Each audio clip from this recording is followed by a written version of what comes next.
नमस्कार दोस्तों। तो आज का दिन जो है भारतीय क्रिकेट के लिए बहुत बड़ी दिन था। 2 फरवरी 2025 को क्रिकेट इतिहास में खास करके इंडियन टीम के लिए एक बहुत बड़ी उपलब्धि वाला दिन था। ये सिर्फ इंडियन टीम के लिए ही नहीं, आज का दिन जो था वो इंडियन क्रिकेट फैंस के लिए भी और जो क्रिकेट को सही बारीकी से देखते हैं और समझते हैं उनके लिए भी बहुत बड़ा दिन था।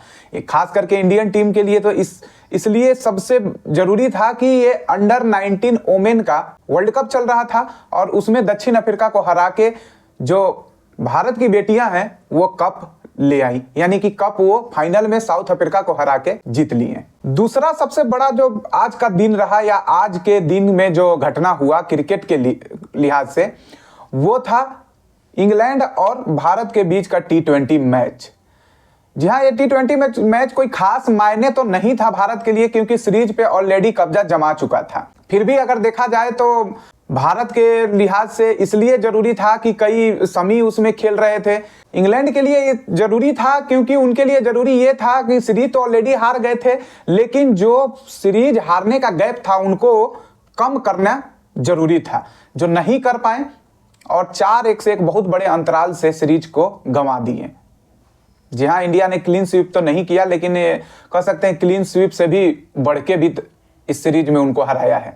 इंग्लैंड जैसी टीम को 150 रन हराना एक बहुत बड़ी बात है। कल तक इंग्लैंड के जितने भी एक्सपर्ट थे वो शिवम दुबे के बदले चोट लगने पर हर्षित राणा को खिलाया गया था और लाजिब सी बात है कि सभी जानते होंगे कि ये इंडियन टीम ने सिर्फ रिप्रेजेंट किया, लेकिन देखना तो वहां पे जो मैच रेफरी हैं वो खिलाते हैं। ऐसा तो है नहीं कि गंभीर अगर बोल दिए तो गंभीर को ही खिलाना है, लेकिन ब्लेम इंडियन टीम पे ही किया जा रहा था। उसका जवाब भी आज इंग्लैंड को मिल गया। वो दुबे को भी नहीं खेल पाए और दुबे भी जो है वो 2 विकेट लेके गए। तो सबसे पहले हम स्कोर पे थोड़ा आपको बता देते हैं। सबसे पहले इंडियन वोमेन टीम का स्कोर हम बताते हैं कि किन्होंने बैटिंग से प्रदर्शन किया और किन्होंने और किस खिलाड़ी ने आज का प्लेयर ऑफ द मैच बनी।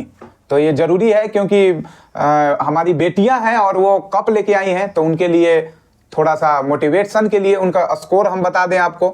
जी हाँ, इंडियन वोमेन क्रिकेट में एक उभरती सितारा जिनका नाम है गोंदी तृष्णा, वो एक बहुत बड़ा उभरता हुआ प्लेयर बनने वाली हैं या बन रखी हैं या आगे जाके इंडियन वोमेन क्रिकेट टीम में एक दीप्ति शर्मा जैसा प्लेयर मिलने वाला है, जो कि बैटिंग और बॉलिंग दोनों से ही अपना योगदान दिए और जिसके लिए इनको प्लेयर ऑफ द मैच और प्लेयर ऑफ द टूर्नामेंट भी इनको मिला। या इस मैच में भी, फाइनल मैच में भी एक अहम भूमिका निभाया जीत में। इन्होंने बैटिंग से इन्होंने ओपनिंग आए और ओपनिंग में इन्होंने 33 बॉल में 44 रन बनाए। जी हाँ, तेज तरारा के साथ साथ बड़ी पारी भी खेलना जानते हैं। बॉलिंग में 4 ओवर करने के बाद 15 रन दिए और 3 विकेट भी झटके, इसलिए इनको प्लेयर ऑफ द मैच दिया गया। साउथ अफ्रीकन टीम पहले बैटिंग करने आई। पहली बैटिंग करते समय उनकी शुरुआत ही अच्छी नहीं रही और वो लगातार विकेट खोते गए और 82 रन पे ऑल आउट हो गए। उसके बाद 83 रन का लक्ष्य का पीछा करते हुए 1 विकेट खोकर 12वीं ओवर में 11.2 गेंदों पर लक्ष्य को हासिल कर लिए और इस तरह से वर्ल्ड कप पे अपना कब्जा जमा लिए।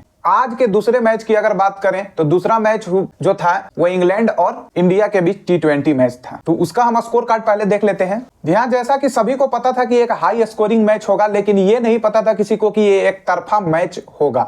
ये तो सभी जानते थे कि वानखेड़े में अगर मैच हो रही है T20 मैच तो एक लाजमी सी बात है कि ये 200 के रन के करीब रन बनेंगे, लेकिन इतना एक तरफा मैच हो जाएगा ये कोई नहीं जानता था। शुरुआत से ही इंडिया ने डोमिनेट करना शुरू किया, खास करके अभिषेक शर्मा की और संजू सैमसन। जहाँ इस मैच में टॉस हुआ, टॉस जो है एक बार फिर से बटलर जीतने में कामयाब रहे और टॉस जीतकर इस बैटिंग पिच पर उन्होंने पहले बैटिंग का न्योता इंडिया को दिया, जो कि यहीं पे उनका एक टेक्निकली हार हो गई थी क्योंकि इस बिल्कुल पिच सपाट दिख रही थी, बाउंड्री छोटे थे। आपको जिस समय टॉस हो रहा था उस समय उन्होंने बताया कि अगर मैं टॉस जीतता भी तो पहले बैटिंग करता। जी हाँ, जिस तरह से पिच का बिहेवियर दिखने में लग रहा था, अगर कोई भी टीम होती तो वहां पे पहले बैटिंग चुनती, क्योंकि अगर पहले बैटिंग करते समय अच्छा स्कोर अगर पोस्ट कर दिए तो फिर अगला टीम अपने आप दबाव में आकर और जल्दी विकेट खो देगी।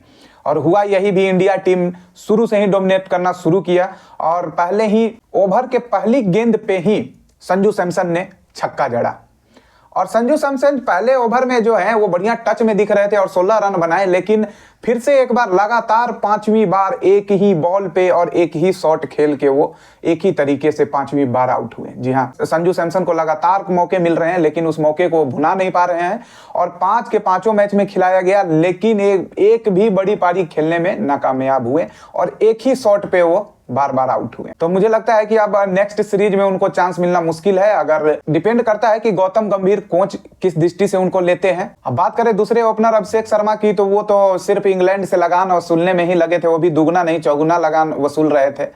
जिस तरह से वो हिट कर रहे थे लग ही नहीं रहा था कि वो बॉल को आर्चर को खेल रहे हैं, लग ही नहीं रहा था कि मार्क वुड को खेल रहे हैं, लग ही नहीं रहा था कि वो आदिल रशीद को खेल रहे हैं। ऐसे लग रहा था जैसे नेपाल या बांग्लादेश या छोटे टीमों के खिलाफ खेल रहे हैं। शॉट जिस तरह से वो लगा रहे थे, बॉलर सोच नहीं पा रहे थे कि बॉल हम कहाँ डालें। बॉल अगर बाउंस कराया जा रहा है वो भी छक्का, बॉल को अगर शॉट रखा जा रहा है वो भी छक्का, गुड लेंथ पे वो भी छक्का।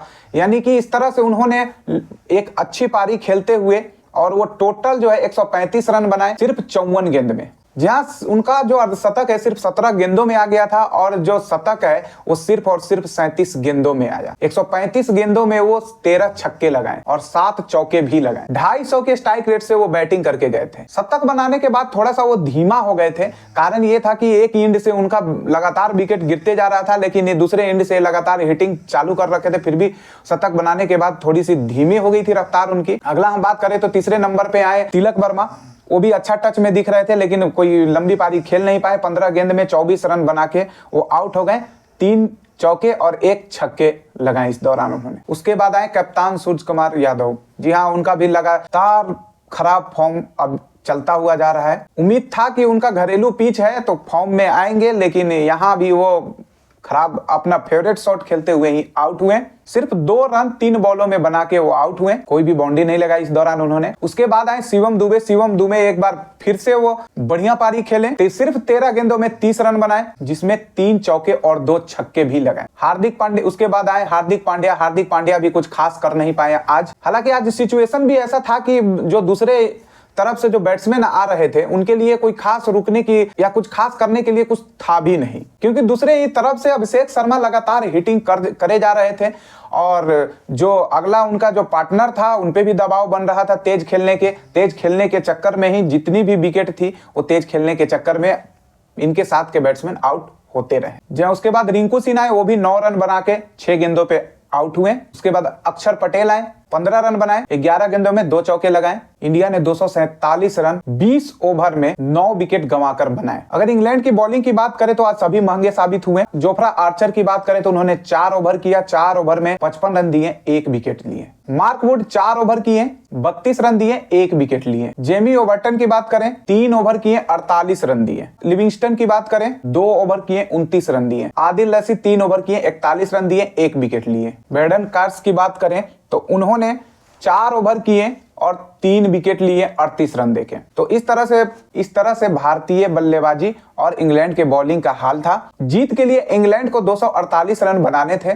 दूसरी पारी शुरू हुई, जहां दूसरी पारी के 4 बॉलों पे शुरुआत के 14 रन बन गए थे। एक समय ऐसा लगा कि इंग्लैंड भी मूड में आई है और वो रन को चेस करने के करीब पहुंचेगी, लेकिन उसके बाद दूसरे ओवर से हार्दिक पांड्या आए और अपना स्विंग का जादू दिखाएं और वहां से शुरू होती है विकेट का सिलसिला। स्कोर कुछ इस तरह से रहा इंग्लैंड का: साल्ट 55 रन 23 बॉल में 3 छक्के लगाए, 7 चौके लगाए। डकेट आज 0 रन बना के गए, समी का शिकार हुए। जहां डकेट जो है वो पहली बॉल का सामना करते हुए ही आउट हुए। उसके बाद जोश बटलर जो है आज फिर से इंग्लैंड जो है वह स्पिन के जाल में फंसा और जोश बटलर जो है वरुण चक्रवर्ती के पहली गेंद पे ही लॉन्गों पे शॉट खेलने के चक्कर में लॉन्गों पे ही तिलक वर्मा के हाथों कैच हुए। सिर्फ 7 बॉल में 7 रन ही बना पाए। हैरी ब्रूक एक बार फिर से 5 मैचों में 5वीं बार जो है ये स्पिन पे आउट हुए और सिर्फ 2 रन बना के आउट हुए और इनको आउट करने वाले जो बॉलर थे वो रवि बिश्नोई थे।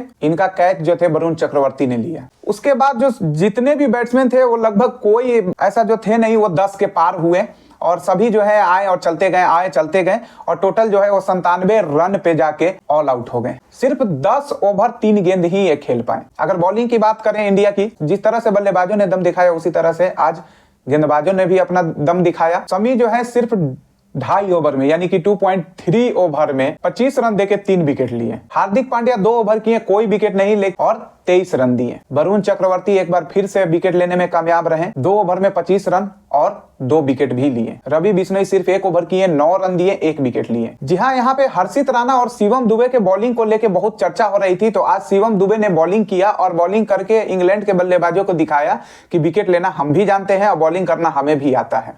और इंग्लैंड जो थे, जो काफी ज्यादा उनके कप्तान भी बोल रहे थे और कई बयानें आ रही थी इसको लेकर, लेकिन उनको सबको चुप शायद अब हो गए होंगे और हो जाना भी चाहिए। क्योंकि अगर यहाँ पे शिवम दुबे के अच्छी हिटिंग करते उनके बॉल को, या तो उनके महंगे साबित होते, तब तो चलता कि हर्षित राणा बहुत अच्छे, मतलब उनका बदलाव सही नहीं हुआ।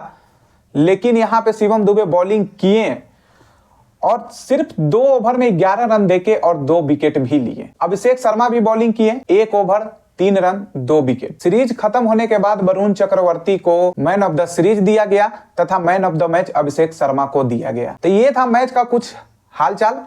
बाकी अगर नेक्स्ट सीरीज T20 की बात करें तो मुझे नहीं लगता कि अब संजू सैमसन को चांस मिलने वाला है। अभिषेक शर्मा नेक्स्ट T20 में भी दिखेंगे। तिलक वर्मा तो कहना ही नहीं है उनका, वो तो लगातार परफॉर्मेंस करते आ रहे हैं। Surya Kumar Yadav out of form है लेकिन कप्तान है, तो ये जाहिर सी बात है कि इनको मौका मिलेगा ही मिलेगा। शिवम दुबे ने 2 मैचों में लगातार दोनों में अच्छी पारी खेली, तो शिवम दुबे भी लगातार अब T20 का पार्ट बने रहेंगे। हार्दिक पांड्या इनके जैसा तो ऑलराउंडर अभी इंडिया के अंदर है नहीं, और मुझे नहीं लगता कि इनका अभी कोई बदलाव है भी। अगर नीतीश रेड्डी फिट होते हैं तो हार्दिक पांड्या के जगह तो नहीं आ सकते हैं, लेकिन हार्दिक पांड्या के साथ साथ रहेंगे टीम में। रिंकू सिंह को टीम में रखा जाएगा, क्योंकि वो पिछला मैच में भी जब चांस मिला उनको बैटिंग का, बहुत अच्छा बैटिंग किए और अपना जलवा दिखाए हैं। अक्षर पटेल बॉलिंग और बैटिंग से दोनों से लगा इस सीरीज में बहुत अच्छा परफॉर्मेंस दिए। समी आज विकेट लेकर वापसी किए और उनका स्विंग देखने को मिल रहा था। और बात रही रवि बिश्नोई की, तो रवि बिश्नोई ने भी बहुत अच्छी बॉलिंग सीरीज में किया और T20 में वो लगातार करते आ भी रहे हैं। रवि बिश्नोई T20 के स्क्वाड से तो कहीं नहीं जा रहे हैं। वरुण चक्रवर्ती की बात करें तो वो T20 स्क्वाड से में अपने आप को फिट करा चुके हैं, क्योंकि मुझे नहीं लगता कि अब चयनकर्ता या किसी में इस तरह का थोड़ा बहुत हिम्मत आएगा उसे चेंज करने की। जिस तरह से उसका परफॉर्मेंस लगातार हर सीरीज में हो रहा है, हर मैच में हो रहा है। पूरे सीरीज की अगर बात करें तो इंडिया की तरफ से सबसे ज्यादा जो रन है बनाने वाले वो अभिषेक शर्मा है और दूसरे नंबर पे जोस बटलर हैं। जी हाँ दोस्तों, अगर रन का फर्क डिफरेंस आप देखना चाहेंगे तो जो 2 नंबर पे है उनका रन है जोस बटलर का 146 रन, और जो फर्स्ट पे है अभिषेक शर्मा उनका है 279, जी हाँ 279 रन। इस सीरीज में अगर सबसे ज्यादा छक्के की बात करें तो अभिषेक शर्मा का है, टोटल 22 छक्के हैं इस सीरीज में। दूसरे नंबर पे तिलक वर्मा है, उनके 7 छक्के हैं। अगर चौके की बात करें तो सबसे ज्यादा चौके इस सीरीज में वो अभिषेक शर्मा के हैं, और उसके बाद जो है दूसरे नंबर पे बेन डकेट है। बॉलिंग यूनिट में आया जाए तो सबसे ज्यादा विकेट लेने वाले इस सीरीज में वरुण चक्रवर्ती हैं, जो कि 5 मैचों में 14 विकेट लिए। दूसरे नंबर पे ब्रेडन कार्स हैं, जो कि 4 मैच खेले हैं, 9 विकेट लिए। तो ये था लास्ट T20 का आफ्टर मैच एनालिसिस, जो कि इस सीरीज को देखने के बाद ऐसा लग रहा है कि T20 जो है कई सालों तक या कई वर्षों तक आगे इंडिया का डोमिनेशन इसी तरह रहेगा। जिस तरह से इंडिया के जो बैट्समैन हैं या इंडियन प्लेयर हैं वो हिटिंग करने के मामले में वो बिल्कुल घबरा नहीं रहे हैं। तो मुझे उम्मीद है कि आपको बहुत अच्छा लगा होगा। वीडियो को लाइक कीजिए और हमारे चैनल को भी सब्सक्राइब कीजिए।